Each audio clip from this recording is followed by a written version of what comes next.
Hello guys, मेरे YouTube channel में आपका स्वागत है। मेरा नाम मनमोहन मिश्रा। तो आज मैं आपको इस वीडियो में बताने वाला हूँ बेस्ट एसआईपी प्लान फॉर 2024। जी हाँ, मैं आपको ऐसे कुछ कुछ म्यूचुअल फंड के बारे में बताऊंगा जिसमें आप सिस्टमैटिक इन्वेस्टमेंट प्लान चूज करके इन्वेस्टमेंट कर सकते हैं। और मैं आपको सारे कैटेगरी के वाइज के हिसाब से आपको कुछ कुछ फंड बताऊंगा, एक या दो फंड बताऊंगा हर एक कैटेगरी का। उसके आप अपने हिसाब से रिसर्च करके इन्वेस्टमेंट कर सकते हैं। और मैं आपको इसमें टाइम फ्रेम भी बताऊंगा। अगर आपके पास इतना टाइम फ्रेम है तो इस पर्टिकुलर कैटेगरी फंड में आपको इन्वेस्टमेंट करना चाहिए। और अगर बस टारगेट इतने रिटर्न आपका अचीव करना है तो आप ये पर्टिकुलर फंड में लगाइए। तो मैं आपको पूरा डिटेल में बताऊंगा, तो अपने चैनल को सब्सक्राइब जरूर कर दीजिए। मैं शुरू लाता रहता हूँ, शुरू करते हैं। सबसे पहले मैं कहता हूँ नंबर वन में जो कैटेगरी आता है वो आपका लार्ज कैप फंड। तो इसमें इस पर्टिकुलर फंड में 80% तक का जो बड़ी कंपनीज होती है उसमें इन्वेस्टमेंट होता है। 20% में आपका डेप्ट हो गया, स्मॉल कैप फंड हो गया, या फिर स्मॉल कैप स्टॉक्स हो गया, या फिर मिड कैप स्टॉक्स हो गया, या फिर कैश के फॉर्म में आपका इन्वेस्टमेंट रहता है। तो यहाँ पे लार्ज कैप फंड की बात करें तो सबसे पहले जो आता है वो आपका Mirae Asset large cap fund हो गया। उसके बाद आपका एक्सिस ब्लू चिप फंड हो गया, और उसके बाद आपका Canara Robeco blue chip fund हो गया। इन तीनों फंड में आप खुद रिसर्च करके इन्वेस्टमेंट कर सकते हैं, लेकिन तीनों में से एक फंड ही चूज करिएगा, क्योंकि यहाँ पे पोर्टफोलियो जो है वो ओवरलैप हो सकता है। क्योंकि यहाँ पे 80% जो है वो जो कि टॉप की जो कंपनीज है, मतलब टॉप की जो 100 कंपनीज है उसी में से ही चूज करके 80% में पोर्टफोलियो में रखा जाता है। तो यहाँ पे ओवरलैप होने के कारण तो आप सारे फंड में अगर पैसा डाइवर्सिफाई करें तीनों में तो कोई मतलब नहीं बनता। तो तीनों में से एक फंड चूज करिए जो आपको अच्छा लगे। तो ये हो गया आपका पहला पॉइंट। और दूसरी चीज मैं आपको बता दूं, अगर आपके पास टाइम फ्रेम कम है, मतलब मान लीजिए आपका 4 साल है, 5 साल है, या 6 साल है, तो आप ये पर्टिकुलर फंड को चूज कर सकते हैं। और आपका अगर एक्सपेक्टेड रिटर्न जो है 13% से लेकर 17% के बीच में, तो आप ये फंड चूज कर सकते हैं। नंबर टू हो गया आपका फ्लेक्सी कैप फंड। तो फ्लेक्सी कैप फंड में क्या होता है, इसमें फ्लेक्सिबिलिटी होती है फंड मैनेजर को अपने हिसाब से कितने परसेंटेज में भी एलोकेशन कर सकता है कोई भी कैटेगरी में। मतलब या तो बड़ी कंपनीज में एलोकेट कर सकता है ज्यादा, या फिर स्मॉल कैप कंपनीज में कर सकता है, या फिर मिड कैप कंपनीज में कर सकता है, मतलब मीडियम मीडियम बेस कंपनी या छोटी कंपनीज में। तो यहाँ पे जो फ्लेक्सी कैप फंड्स जो होते हैं वो मोस्टली जो होते हैं वो बड़ी कंपनीज में उनका सबसे ज्यादा एक्सपोजर रहता है, और जो मिड कैप है, स्मॉल कैप है, उसमें थोड़ा कम रहता है। ताकि वो रहता तो है, लेकिन क्योंकि वो अच्छा खासा रिटर्न आपको दिलवाना चाहते हैं, लेकिन फिर भी वो ज्यादातर जो एलोकेशन रखते हैं वो लार्ज कैप में ही रखते हैं। ताकि उनका जो टारगेट रहता है, जैसे मैंने आपको बताया, जो अभी ऊपर का जो लार्ज कैप कंपनी जो बताया, उनका जो एक्सपेक्टेड रिटर्न रहता है 13% से लेकर 17% के बीच में। लेकिन जो यहाँ पे जो फ्लेक्सी कैप में रहता है, इनको थोड़ा सा अच्छा खासा रिटर्न जनरेट करवाने के लिए ये कैटेगरी आया है। और इनको जो रिटर्न आपको अगर एक्सपेक्टेड रिटर्न है 15% से 20% के बीच में, तो डेफिनेटली आप ये पर्टिकुलर कैटेगरी को चूज कर सकते हैं। यहाँ पे थोड़ा सा ज्यादा रिस्क रहता है as compared to large cap fund के कंपैरिजन में।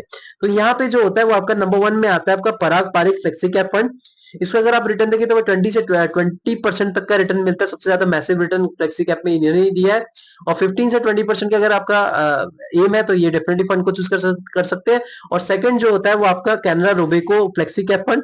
इसमें भी अगर आप रिटर्न देखें तो 17% तक का long time all time return दे रखा है। तो आप देखा जाए तो ये पर्टिकुलर फंड चूज कर सकते हैं, खुद रिसर्च करके इन्वेस्टमेंट करिएगा, यानी कि दोनों में लगा दिया, दोनों में से एक फंड चूज करिएगा। और मेरा जो सजेशन रहता है आपको पारंपरिक फ्लेक्सी कैप फंड चूज कर सकते हैं। नंबर थ्री में हो गया आपका जो वो है आपका मिड कैप फंड कैटेगरी। तो मिड कैप फंड कैटेगरी की अगर आप देखें तो वो बेसिकली जो इनके इन्वेस्टमेंट रहता है ज्यादातर मिड कैप कंपनीज में ही लगा रहता है। मतलब जो मिडिल बेस कंपनी जो फ्यूचर में बड़ी कंपनी बन सकती है, उनके पास पोटेंशियल हाई रहता है। तो मिड कैप में सबसे जो टॉप में आता है वो आपका Motilal Oswal mid cap fund. इसका अगर आप रिटर्न देखिए ऑल टाइम पे 24% तक का मैसिव रिटर्न है, और बहुत ही अच्छा खासा रिटर्न उन्होंने दे रखा है। उसके अलावा अगर आप कोई मिड कैप कैटेगरी के फंड चूज कर सकते हैं, जैसे कि आपका क्वांट मिड कैप फंड हो गया, कोटक इमर्जिंग इक्विटी फंड हो गया, डीएसपी मिड कैप फंड हो गया। इन्होंने भी एक अच्छा खासा रिटर्न दे रखा है, और लॉन्ग टर्म में इनका जो एक्सपेंस रेशियो भी है आपको ठीक ठाक सा लगेगा, और लॉन्ग टर्म में आपको अच्छा खासा रिटर्न मिलने के चांसेस रहते हैं। लेकिन हाँ, इसमें जो टाइम फ्रेम रहेगा आपका 7 to 10 ईयर्स रहना चाहिए, और फ्लेक्सी कैप में भी आपका 7 ईयर्स तक रहना चाहिए, जो मैंने आपको बताया था। और लार्ज कैप पे जो बताया था वो 5 ईयर्स रहना चाहिए। तो यहाँ पे जो आपका 7 to 10 ईयर्स अगर टाइम फ्रेम है तो डेफिनेटली आप ये मिड कैप फंड में इन्वेस्टमेंट कर सकते हैं, जो मैंने आपको मेंशन करके बताया। नंबर फोर कैटेगरी में आता है वो स्मॉल कैप फंड। तो ये बहुत ज्यादा रिस्की फंड होता है, बहुत ही ज्यादा रिस्की होता है, क्योंकि यहाँ पे स्टार्टअप कंपनी में पैसा लगाया जाता है जो कि अभी वेल एस्टेब्लिश कंपनीज नहीं है। तो यहाँ पे आपको रिटर्न बहुत ज्यादा मैसिव मिलने के चांसेस रहते हैं। तो यहाँ पे नेगेटिव में भी जाने के चांसेस बहुत ज्यादा मिलते हैं।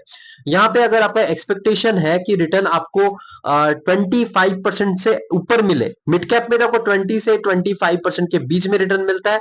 लेकिन यहाँ पे अगर आपका टारगेट है कि मुझे 25% से भी ज्यादा रिटर्न मिले, और 30% तक छू जाए, 35 तक छू जाए, 40 तक छू जाए हर साल, तो तब आप जाके इस पर्टिकुलर फंड में इन्वेस्टमेंट कर सकते हैं, चूज कर सकते हैं। लेकिन आप ये भी ध्यान रखें, यहाँ पे इतना ज्यादा वॉलेटिलिटी फेस करने को पड़ती है, कभी कभार आपको 1-2 साल तक आपको कुछ रिटर्न मिलता ही नहीं, आपको नेगेटिव जाता है पैसा, और थर्ड ईयर में आपको रिकवरी बहुत ज्यादा हो जाती है। तो ऐसा अगर आपके पास टाइम फ्रेम मिनिमम 10 years है, तो तभी आप इस पर्टिकुलर फंड में इन्वेस्टमेंट कर सकते हैं। तो जो टॉप जो स्मॉल कैप कैटेगरी का फंड्स है, वो है आपका Quant small cap fund, SBI small cap fund और Nippon India small cap fund. अगर आप इसमें रिसर्च करके इन्वेस्टमेंट करना चाहते हो, डेफिनेटली आप इन पे कर सकते हैं। उसके बाद आपका नंबर 5 कैटेगरी आ गया आपका इक्विटी लिंक्ड सेविंग स्कीम्स। तो इसमें बेसिकली जो टैक्स सेविंग ईएलएसएस फंड्स है, कई लोग जो है ना टैक्स बचाना चाहते हैं, तो वो ऐसे कुछ कुछ म्यूचुअल फंड चूज करते हैं जो कि जिनमें लॉक इन पीरियड हो। तो यहाँ पे ऐसे कुछ म्यूचुअल फंड है जिनका नाम है वो है आपका Mirae Asset tax saver fund, और सेकंड हो गया आपका Axis long term equity fund. ये बेसिकली टैक्स सेविंग फंड है, और इनका भी जो रिटर्न है वो आपको 13% से 17% के बीच में रिटर्न मिलता है, क्योंकि इनका जो ज्यादातर इन्वेस्टमेंट होता है वो लार्ज कैप कंपनीज में ही होता है। नंबर 6 में हो गया आपका hybrid fund. Hybrid fund basically इनमें 50% तक का डेप्थ में इन्वेस्टमेंट होता है, 50% तक का इक्विटी में इन्वेस्टमेंट होता है। तो थोड़ा रिस्क कम हो जाता है और रिटर्न भी थोड़ा कम हो जाता है। तो रिटर्न यहाँ पे जो आपका रेंज रहता है वो आपका 12% से लेकर 16% के बीच में रहता है। आप इसको कंसिडर कर सकते हैं 10 से लेकर 16% के बीच में। तो यहाँ पे जो आपका फंड जो टॉप क्लास है वो आपका आईसीआईसीआई प्रूडेंशियल इक्विटी एंड डेप्थ फंड। नंबर 2 में आता है आपका Mirae asset hybrid equity fund. जी हाँ, ये दोनों फंड में से आप एक फंड चूज कर सकते हैं, और खुद रिसर्च करके इन्वेस्टमेंट करिएगा, ये नहीं कि मैंने बोल दिया और आपने इन्वेस्टमेंट कर दिया। तो यहाँ पे जो मैंने को बताया है कुछ कुछ फंड, इसमें आप अभी इन्वेस्टमेंट कर सकते हैं और अपना एसआईपी शुरू कर सकते हैं 2024 में। और इसमें जो आपका टाइम फ्रेम जो है हाइब्रिड फंड में, इसमें टाइम फ्रेम भी आपका इसमें ज्यादा नहीं रहना चाहिए, 4 या 5 years तक का है, तो आप डेफिनेटली इस पर्टिकुलर फंड को चूज कर सकते हैं। तो मैंने आपको पूरा वीडियो डिटेल में बता दी कि आपको कितना टाइम फ्रेम होना चाहिए, कितने रिटर्न आपका एक्सपेक्टेशन है, तो आप उसी के हिसाब से इन्वेस्टमेंट कर सकते हैं। तो मेरे चैनल को सब्सक्राइब जरूर कर दीजिएगा, मैं इस वीडियो लाता रहता हूँ। Thank you.